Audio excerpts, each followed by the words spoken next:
You want details? Fine. I drive a Ferrari 355 Cabriolet. What's up?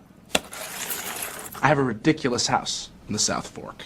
I have every toy you can possibly imagine. And best of all, kids, I am liquid. So, now you know what's possible. Let me tell you what's required. Life advice, rr@gmail.com. That is the email to get in your questions for Kyle, Ceruti, and myself. Let's get right to it. Dream job, 6'2", 200 pounds. Nice. 35 years old. Haven't seen the inside of a gym since 1 week before spring break, freshman year of college. You're still clocking in at 200. Good for you, bud. Yeah, but dude, nothing better than the kids working out that never worked out. By the way, I didn't work out in college. I didn't either. Still don't. My dudes were like, again, no cheese, no mayo, chest and buys, 7 days. Like, looks like somebody's ready for Puerto Vallarta. Unbelievable. I'm an attorney, and have worked in litigation the past 10 years. I was burnt out when a client called and said their in-house counsel was leaving and asked if I'd be interested in going in-house. This is typically the dream: less stress, better work-life balance, more perks, but it usually requires a pay cut. And this client is in a different city, which will require a move, so I was non-committal. This was until they told me the salary before I even interviewed, and it was a 50% raise. I took the interview, got the job, started a few weeks ago. All was well until I got an email asking me to interview for another job. Several months prior to taking the in-house job, there was a job posting for an attorney position in the athletic department of my alma mater. He's not going to tell us. That's fine. Glad you didn't. Wouldn't have said it. This position would handle NIL contracts and work with the teams and coaches to manage NIL and compliance. I sent in my resume and never heard back. Then 2 weeks into my new gig, I got an email asking me to interview. The interview goes great, but at the end they tell me this is an entry level position, and I need to tell them whether I will agree to the salary before the second interview with the athletic director. The salary is half of what the new job pays. For reference, that's your old job, right? He doesn't want me to say, but he was. Yeah, so it's double. It's double, and the job he has now is paying really good money. And the job with the AD is, it would have basically been a lateral move before, because he said he got a 50% increase and now it'd be half of that. It was a pay cut before, actually. Oh, really? Isn't it two pay cuts? This is 2 pay cuts basically off of the original job. So he was at one number before, and this new number is a lot more than the past number. And the not new job, because it's not his job yet, but the job with the athletic department is still significantly less than the job that he just left. So, that he left. Damn. Okay. Yeah. Like, this is the kind of money, we're not talking millions here, but it's a different lifestyle, a different level of comfort that he's in now, right? Not paying doc fees on that new job, huh?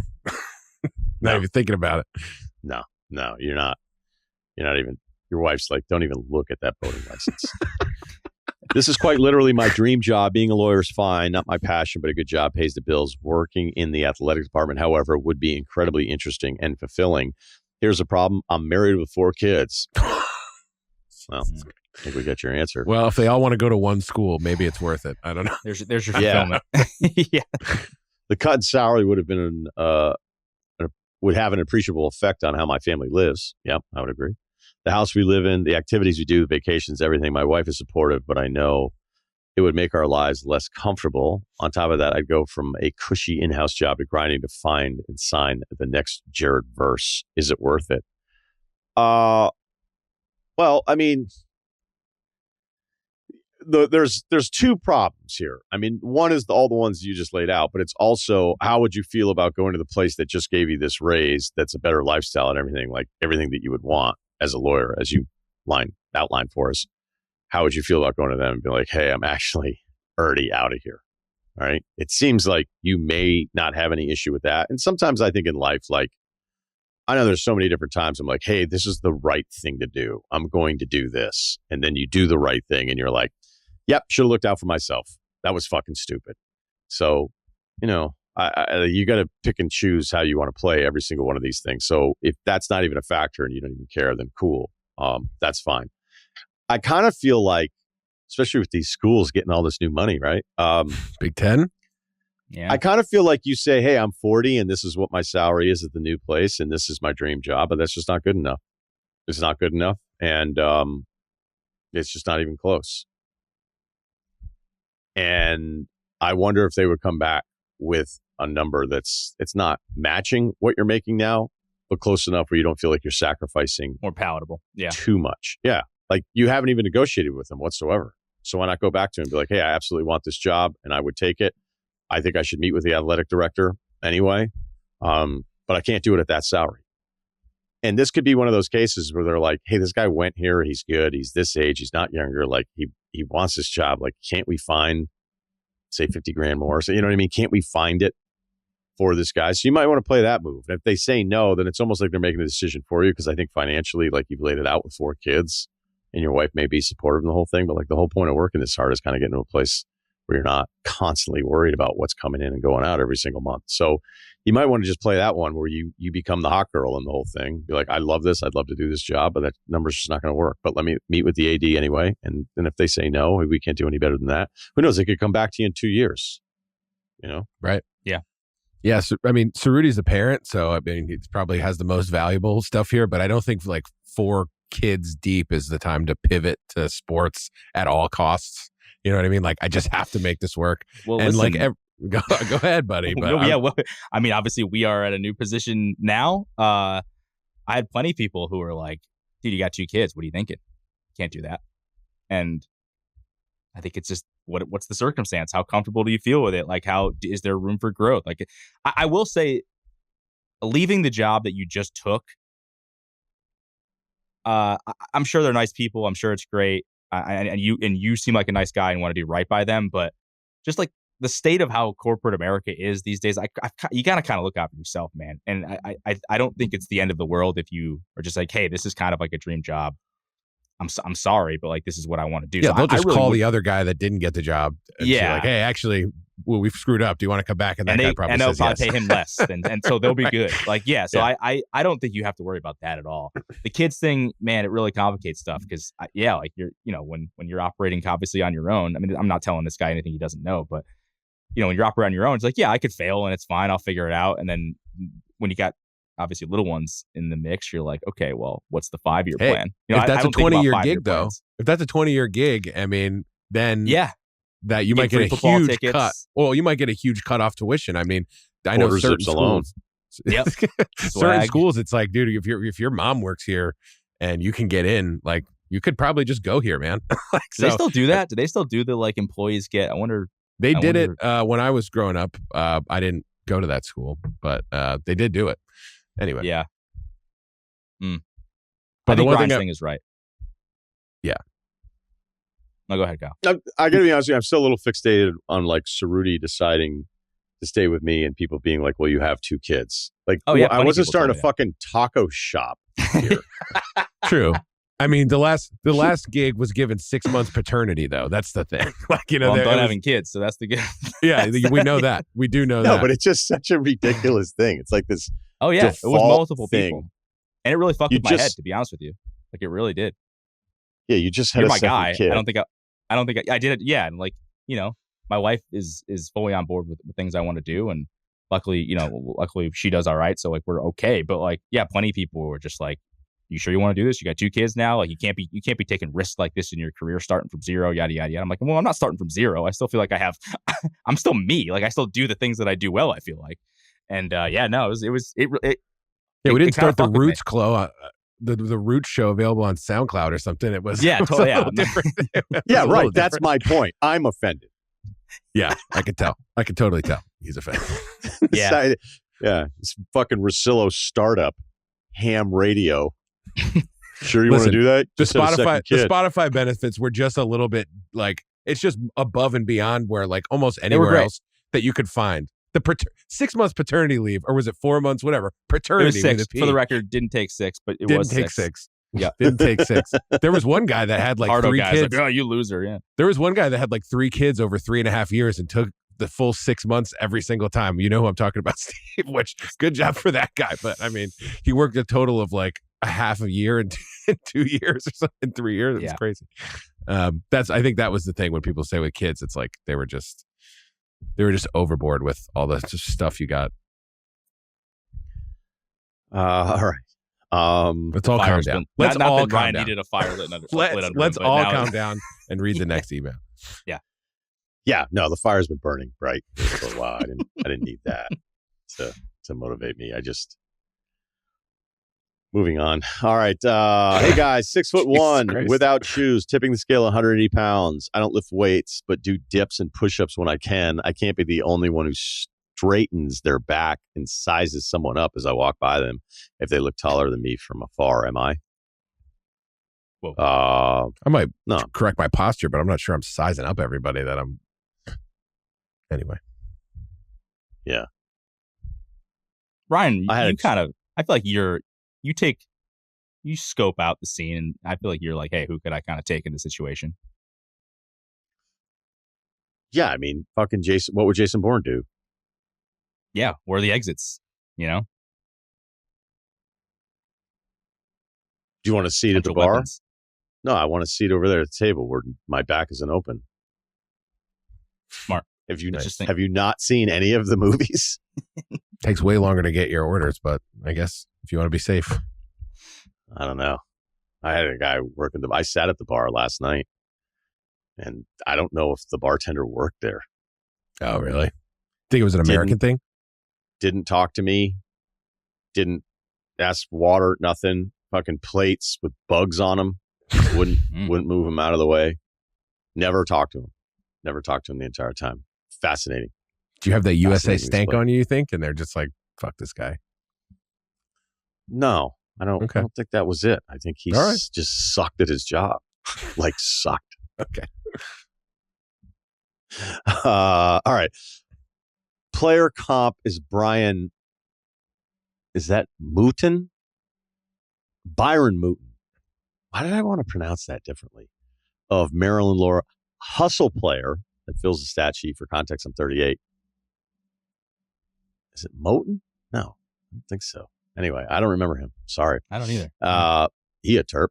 So I haven't played EA Sports College Football in 15 years, but after its return in 2025, a group of friends decided to buy the game so we could play Dynasty Mode together. Basically, we each select a team and play out our season with a mix of computer game and user game. I'm not much of a gamer, but I can hold my own in our group. There are 5 guys, including me, in the entirety of the 2025 season. I was the Dynasty punching bag, the easy W on the schedule, et cetera, et cetera. We got through 10 seasons over the course of the year, and I didn't win a title and maybe made the playoffs once. If you'd expanded to 24 teams, you probably would. I knew my role, throw bones to the other guys and then get their W's so everyone stays happy and keep the good times rolling. Or maybe I didn't win because I just wasn't good and everyone was better than me. But I never quit. That brings us to 2026. New year, new game, new season, new me. I came out of the gate hot. We played 5 seasons or so, and I've won the national championship twice. No one else has won a championship, leaving me alone on the mountaintop. I've won 4 consecutive Heismans and just about every other award you can think of. One guy had to bow out because he had a second kid. Yeah, I understand that. A second guy has since bowed out to take a break from gaming, presumably from being this year's version of me last year. I've been accused of spamming certain plays and not playing the right way. That used to be me with Vic and then Culpepper, Randy Moss. Guys are like, is this even fucking fun for you? I'd be like, another W. Blackhawks, though, 94. Not fun for anybody. We're down to 3 guys, and I keep winning. We're currently set on Heisman level play, and everyone has a pretty good team, so the playing field is even. Am I giving myself too much credit for the downfall of this dynasty? Should I win less often so the other guys can taste the glory? How else am I supposed to play a video game if not to win at any cost, spamming plays or not? We all have access to the same offensive and defensive playbooks. I've been told to play the game more legitimately and less video game-like. I can't do that. I'm here to crush records and win natties. What do I do? Do I scale back, let others win, quietly quit? Have I broken some unwritten rule, some video game etiquette? Note, the league commissioner has changed sliders and gameplay options, like limiting the number of times you can run a certain player, how frequently we can run plays, presumably to slow me down. It hasn't worked. It just moneyballed this whole league. I'm a little nervous. This is one of my buddies writing in. Oh, really? Yeah. So we have we did 5 guys. Nobody quit, and somebody definitely didn't quit because they had 2 kids. So it's a little bit different. But I have a very similar situation going on. You didn't quit right on now. your second kid. Yeah, I wouldn't quit. I'll always find time, late night, get a little grinding. So 2025, we had we did probably 15 or so seasons, maybe. I wasn't bad. I was Virginia Tech. Damn. Made the playoffs a lot, but never won a title. And there were guys that were better than me. There were guys that won titles. It was fun. And then this year, we were like, hey, we're going to be worse schools because it was too easy last year. Like we would just make the playoff every year. It was kind of dumb. So like, we'll be worse schools. So I'm New Mexico this year. And third season in, I won the first title of the group. And I don't know if it was necessarily me winning the title, but there are dudes in their feelings. Like sliders were changed. There's a group chat dedicated to people just kind of bitching about gameplay, which is kind of annoying to me a little bit. Cause like, it's not like you could look things up on how to play the game. I'm not saying the game's perfect. It's certainly not. It's incredibly flawed. There's a lot of dumb things in the game, especially the recruiting. But I don't know, man. Like all these, I'm with the emailer. All of this information is available for people to learn. Like you can play whatever version of the game that you want to play, and everybody wants to win. I feel like there's just kind of some sore losers here. So I don't know. Like it sounds like some of your friends kind of can't take it, which is a bummer because the game's supposed to be about having fun and camaraderie with your buddies. Well, I don't really understand this. Like, again, going back years, if you dialed up Sega Hockey and you picked Chicago Blackhawks, like people just ask you to leave the room, right? But that's not what's happening here. The Culpepper Moss thing was probably pretty annoying. Tough. 4 goes. And then you just be like, all right, let me slide my guy over. I'll like kind of throw it sort of on the seam. And then, Moss is going to win it every single time. I mean, look, this guy was getting his ass kicked before and now he's winning. So now that's his problem. What's wrong with improving yourself? Well, they think he's cheating. Because there's like meta ways to play the game. Like there's like the ways that like the streamers play that everyone thinks are kind of, it's basically just like exploiting the game. Like there's like, certain formations, certain plays, certain like archetypes of players that are not they're just better than everybody else. I'm not a big Twitch guy, so I don't know this. Yeah, me neither. Neither am I. I just know these things to be true. Yeah, it sounds like you might be late at night in the basement. I've watched after the kids go down. I don't know. I've watched a YouTube video or two about defensive schemes in the game. Welcome to Ceruti Cement Dome. I'm in the basement again. I wish. It's a great name. Ball huggers. We're kicking it off here pretty soon. Oh man! I mean, the only and thing over here's a girl with boobs.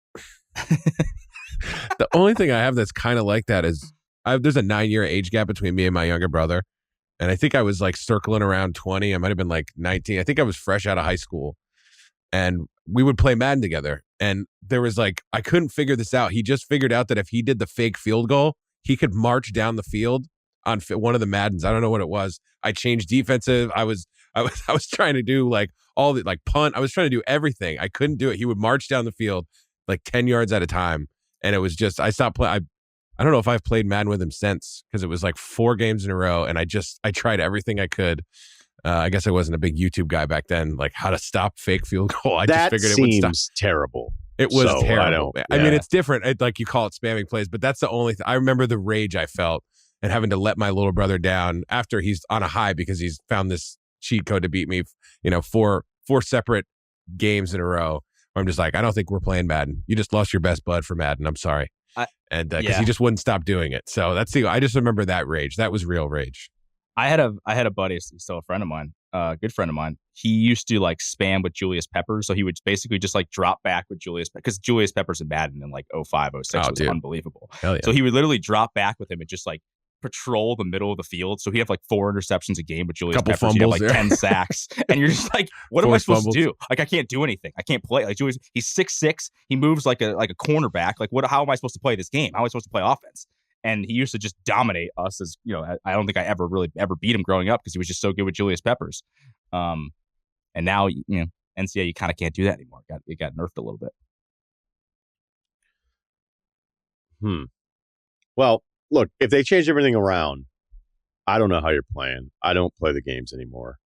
But if they've adjusted the sliders to the whole thing, I mean, maybe he's doing something that's annoying to these guys, but I can't tell if it's because of his gameplay or they're just used to like, hey, you weren't good. You weren't supposed to be good.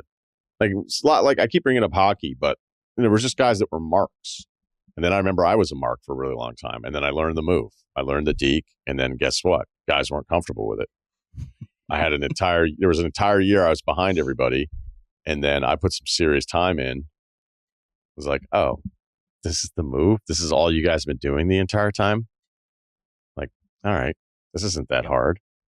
Next thing you know, you're playing with the Capitals, 3-2 win.